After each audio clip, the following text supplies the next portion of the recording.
You know, 1 Samuel chapter 16 describes the day that the prophet Samuel anointed David to be the king of Israel. Now, God told Samuel he was to anoint one of the sons, and he, God, would tell him which one it was.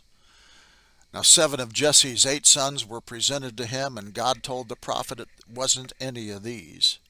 And Samuel asked if he had another son that was not there, and the boy David, who was about 15 years old at the time, was brought before him.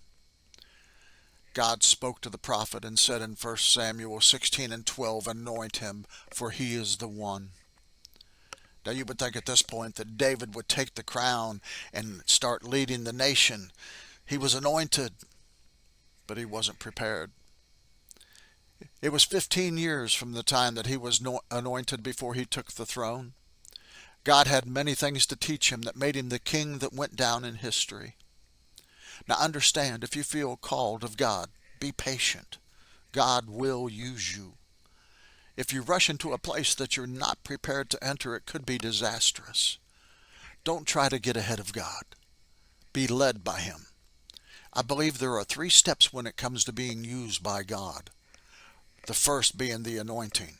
The second is the preparation, making you ready to be what God has called you to be.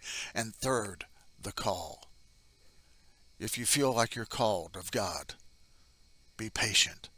He will use you.